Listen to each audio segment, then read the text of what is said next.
The world famous 1410 WING studios. I'm Mark Neal in for Kev and Justin here today on the Justin Kenner Show with Kev Nash. 3 hours of me. We've had 1 hour. We just finished Mark's masterclass for all of you out there looking to get into this business. I've always been jealous of the masterclass folks. And here I get an opportunity. During COVID, I learned how to make ravioli from Gordon Ramsay on masterclass. Nice. I've traded in my radio career for a burgeoning cooking career in my own kitchen. As you know, I'm a sausage man. Oh, that sounded weird, but I make a lot of homemade sausages. I guess that's my cue to just go to the phone. And who more apropos to join me on my reunion to the station and to this show than one of my best friends in this whole world, Dave Biddle from Bucknuts.com. Dave, how are you, my friend? The czar of Dayton radio. People that are driving around right now and hearing this, that just tuned in just now, are like, what time capsule did I get into? What year is this? It's great to talk to you, my friend. Oh, absolutely it is. And how crazy is it, of course, what today is? I think most people kind of slips through their mind that there's something beeping in. Do you hear that, the phone? We might have lost him. Dave, are you there? I'm here. Okay. Oh, okay, we're good then. There's a second phone line somewhere blinking, so if you can fix that, Shea. Anyway, with this being National Signing Day, I think when it was in February, it was like this big anticipation thing, and I feel like this one's like, oh my gosh, it's signing day for most of us. But nonetheless, the class, I always worried from the beginning that Ryan Day was going to be able to scoop up all kinds of offensive players and that the defense was going to be a little bit dicey, because that's what I felt Urban did so well, was recruit defense. Now, Day has done a great job. Guys like JTT, guys like Jack Sawyer along the defensive line, they've really done a good job bringing in that. The back seven we saw was a little bit dicey this year. A lot of that goes back to recruiting. This class is really offensive heavy again. Just some of your thoughts on this class and how it meets some of the upcoming needs for this roster. Yeah, it's interesting because, they lost two defensive backs, that really would have helped them, two very highly rated ones. Jaheim Singletary, who they lost, a couple months ago, who was committed to Ohio State over the summer and then decommitted. And then Terrence Brooks, of course, earlier today, decommitted and committed to Texas. He's a young man from Texas, from Little Elm, Texas, same high school as Ryan Watts, who just transferred from Ohio State. Texas, you got to give them credit. I mean, it's the Wild West when it comes to name, image, and likeness right now, and they're taking advantage of that. I mean, there's really no rules right now, so you can't fault them for that. But it's still the number 4 class in the country, and that's just according to the 24/7 Sports Composite, and that a lot of times will reward quality and quantity almost equally. I mean, obviously there's more of a slant towards quality, but if you have a class of 26, you might be ranked higher than you should be, frankly. Ohio State has a class of 18. They've got the second highest player ranking in the country. Alabama has the highest. Alabama has the second overall class. Georgia has the top class. Number 3 is Texas A&M. Number 4 is Ohio State. But Ohio State has the second highest class according to player ranking. So, Mark, it is. I mean, Ryan Day is electric when it comes to recruiting quarterbacks and wide receivers, with Brian Hartline being the front man there. I mean, I don't know if there's anybody better in the country. To get Devin Brown in this class was huge. When Quinn Ewers reclassified, and now he's gone. You lose Jack Miller. To get a guy like Devin Brown in this class was huge. But yeah, I mean, they do need to do a better job on the defensive side of the football recruiting. And that doesn't mean they've done a terrible job, as you mentioned. I mean, JT Tuimoloau and Jack Sawyer and Denzel Burke. So not just the highly rated guys are finding some diamonds in the rough like Denzel Burke, but they can do better, and they need to. And and this is probably something you're going to ask me anyway, but they need to hit the transfer portal hard on the defensive side of the football. When I say hard, I'm not talking about like what Mel Tucker is doing at Michigan State, where he's bringing in like 20 different guys each year. But they need to bring in, I think, about four guys on defense and then one tight end. They've been trying to bring in a tight end. They need to hit that transfer portal hard, and I think they will. Well, a lot of the issues with this year's team was that the players didn't really hit. So you look back at the guys that should be upperclassmen linebackers over the last couple of years, guys like Dallas Gant, Kevon Pope, Taraja Mitchell, huge recruits, especially Mitchell, just never really played out that way. Then you got to move Steele Chambers over. He looks like the best linebacker on the team, and people want to compare it to the Zach Boren situation. Well, the difference between that and the Zach Boren situation was that Zach Boren got to play next to Ryan Shazier that year. There was no Ryan Shazier next to Steele Chambers this year. So you look at some of these guys coming in, Styles coming in a year early. This guy could play any number of positions based on his body type, and Mickey Marotti could make that kid a defensive end, I'm sure, if they wanted to. But you've also got guys like C.J. Hicks from Alter right down the street, Gabe Powers. Are we talking about these guys are going to help fill these holes, or is the transfer portal what they're probably going to have to use in the short term? Of the guys coming in, Hicks is the highest that I think he's got the best chance of playing right away and has the chance of being the biggest star long term. I like all three of those guys that you mentioned, the Ohio guys, with Sonny Styles reclassifying. I think he's going to be a stud, but he's probably a year away. He should be going in. He's doing the Quinn Ewers, but he's actually going to play at Ohio State. That'll be the one difference. But he's going to be a kid next year that should be a senior in high school. I have a tough time imagining that he's going to be physically ready to help as much, but I think C.J. Hicks is going to be ready to help. I'm not saying he's going to be a starter, but I think he'll be in the rotation from day one and has a very high ceiling. I like Gabe Powers a lot. I think he's probably going to grow into a defensive end, whereas Hicks, Hicks always could too, but I think Hicks is going to be a true linebacker, and they need that. They need a true linebacker. They need true linebackers.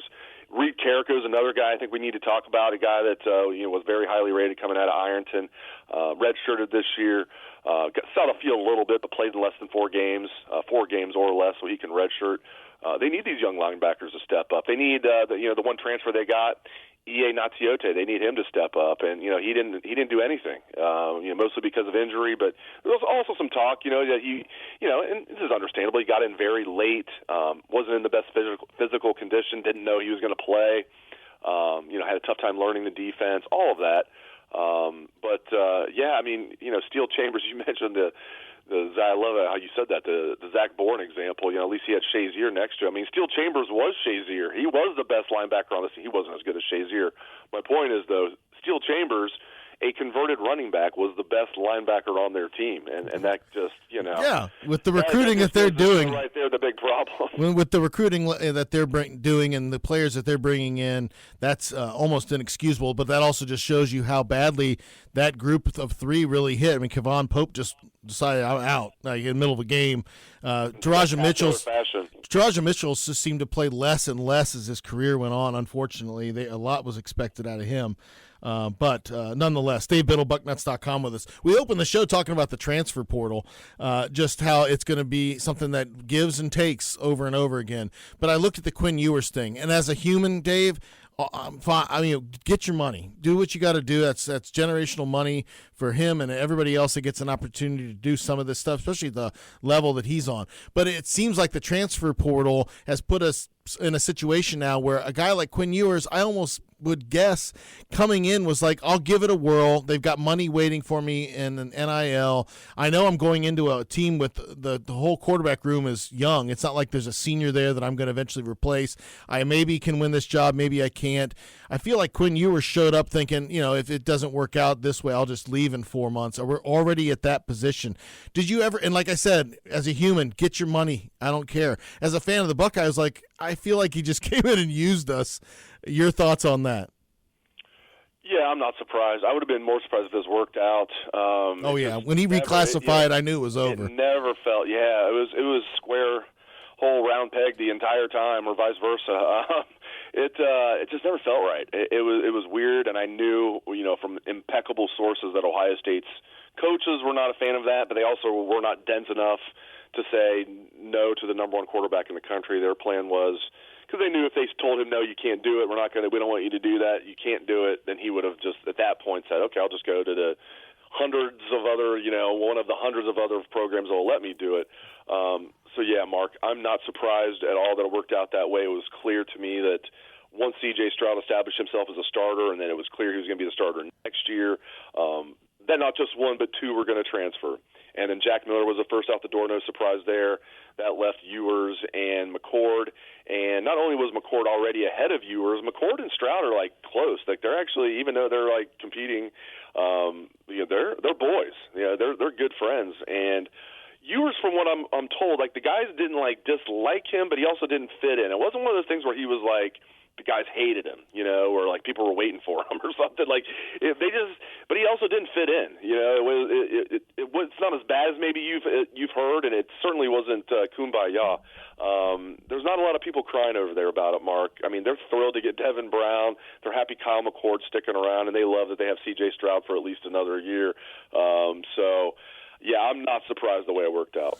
Dave, you look at this team, and actually I was texting with you shortly after the Michigan game about, they were talking about how Chris Olave came back to this team and was a big, obviously, addition to the team he was already on, I guess. Thayer Munford, he also could have left. He came back. There was another player I was thinking about that was a possibility of leaving early last year but also returned.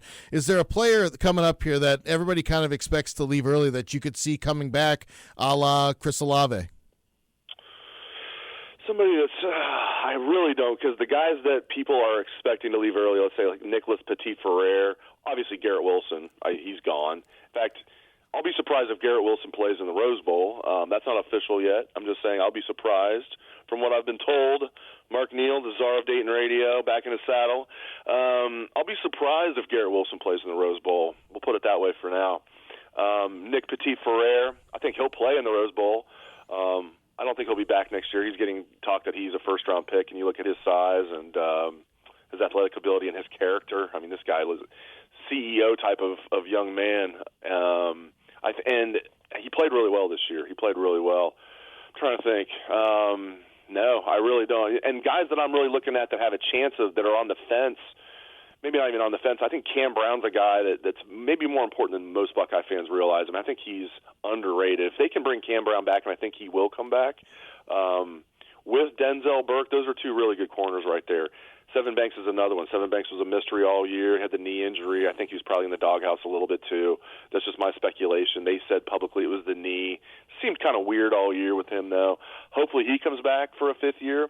I do think Cam Brown will come back. That's not official yet. But, again, if Cam Brown comes back, pair him with Denzel Burke and some of these other DBs they got coming back, Josh Proctor coming back, Lathan Ransom, Court Williams, all these guys, Ronnie Hickman, of course, the new defensive coordinator coming in, Jim Knowles, which I absolutely love, Mark. I love that they targeted him. For him to turn Oklahoma State from all offense, no defense into the number 3 defense in the country. Oklahoma State right now is the number 3 total defense in the country.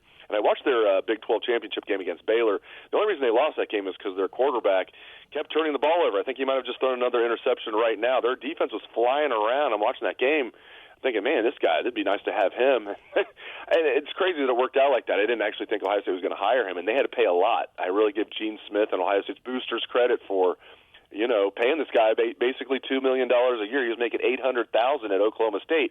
Still a pretty good paycheck, not quite what Mark Neal makes, but like $800,000 a year at Oklahoma State. And then they gave him, according to Mike Gundy, a very, very good offer, and Ohio State outbid them by a significant margin, according to Gundy. So I give Ohio State credit. I really like that Jim Knowles is going to be the defensive coordinator. And again, I give Ohio State credit for opening up the checkbook for him. Yeah, no question. Dave Biddle with us, bucknuts.com. One of the interesting storylines that popped up throughout the season was the Biletnikoff finalist in Jameson Williams. And I think you can add some context and nuance to this because the, social media doesn't provide a lot of that. People look at what Jameson Williams has done for Alabama. Where would they be? It's like the Beach Boys. God only knows where I'd be without you. Think about where Alabama, especially now with Mechie out, where would they be without Jameson Williams? You think about that. And to think that he would have been 4th on the depth chart here, now that we've seen Jackson Smith and Jigba on a season long, we can see it with him. My goodness! But add some context. Jameson Williams goes in. He realizes he's going to be the 4th option here and leaves. Take us from there, kind of. Yeah, it was just one of those crazy things where you had 4 elite wide receivers on the team at the same time. It really is that simple. And there were some maturity issues with Jameson, and I would say I really like the kid. I wish it's hard to say I root for him. He's at Alabama. I mean, but his dad called me after he transferred and wanted to set the record straight. I get it, and it worked out well for him. But guess what? Good on him. He bet on himself, and he won. Good on JMO, as he goes by. Juice. He's got a couple different nicknames. He's like a rapper. He's got a couple of Juice and JMO. He goes by both. So, good on him. He bet on himself, and he won. Here's the thing. They knew he was extremely talented. From what I was told last year, and he technically was a starter in 2020 for Ohio State, technically, even though really it was all Wilson and Olave that year. Even Smith and Jigba as a true freshman barely got any receptions, had that really cool touchdown that first game. They still didn't play him that much. It was really just those two. So leaving spring, a couple different things. I mean, he wasn't guaranteed to be any better than the fourth wide receiver. They were telling him, he'll be number 3. All 4 of you guys are going to play a lot, but he's being told you could be the number 1 or number 2 somewhere, and not just somewhere, but at Alabama. And here's the thing. Here's where I think separated, because they all knew all 4 of those guys were elite. I do think there were some maturity issues, and you're seeing that on social media with him taking some shots, which I understand. Frankly, I would do the same thing. I've had maturity issues my whole life too, so I did the same thing. But if you're a coach, you don't like that stuff, though. So I do think from what I was told, there were some maturity issues. By that I mean nothing major, but things like maybe stuff like you're not always a great practice player. You're not always doing what you should do in the weight room. You're late to stuff. You're not doing what you should do in the classroom. That stuff adds up, especially when you're talking about it's Jameson Williams and then competing against. Who's he competing against? He's not competing against mediocre wide receivers. It's Chris Olave, Garrett Wilson, Jackson Smith, and Jigba. All 4 of those guys, including JMO, are going to be first-round picks in my opinion, and everybody's opinion, I think. I think that was the difference. It was a combination of just a weird coincidence where Ohio State had 4 elite, not great, but elite, better than great, wide receivers at the same time.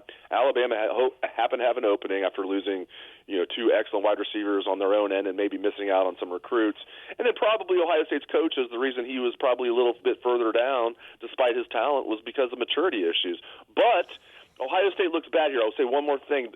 It wasn't just him as a wide receiver for Alabama, and it's not even past tense. He's got probably a couple games left, at least one. Kick returner. Ohio State hasn't. And Emeka Egbuka looks really good. They haven't had an elite kick returner since Ted Ginn. Jameson Williams was an elite kick returner for Alabama this year. That looks bad that he wasn't even used in that role, Mark. They didn't even use him in that role. So, I think all things are true. I understand it, I guess, from Ohio State's perspective, but it also looks bad that he left and became a absolute star at Alabama. Well, he looks like a guy that's just perfect for the NFL. If he can catch the ball on a consistent basis, he has every other tool, size, speed. My goodness. He looks like he's going to be an absolute star. Dave, thank you so much for taking some time, coming back. 4 years. We used to do this every week. I know, man. When are you going to move back to Dayton? I'm sorry. I'll ask you that. We'll text about that. Well, sure. About that. Hey, man, this is so much fun. This was, again, people are driving around who've listened to the show for years are like, what year am I in right now? It was great catching up with you, man. Great catching up with you, and happy holidays. Thanks. You too. Tell that wife of yours Merry Christmas, okay? Same to your beautiful wife. Yes, sir. Take care. There he is, Dave Biddle, Bucknuts.com. Joins us. He used to join me every Thursday, talk Buckeyes. Known Dave a long time, Beaver Creek guy, so local. And, boy, there's so much to discuss right now with the Buckeyes, Shea. Yeah, no doubt about it. A lot. I mean, there's so much stuff I didn't even get to with him there, but we'll do some of that. We'll take some calls, certainly. 518-1410. We'll do that coming up after the break. Big thank you to sponsors, Brad Mays with the Home Experts Realty. Looking to buy or sell your home, call Brad Mays with Home Experts Realty today, 937-572-7425, and also Menards. Get 11% off everything at Menards. See store for details. I'm Mark Neal, in for Justin and Kev today. We're about halfway here. We're about to make the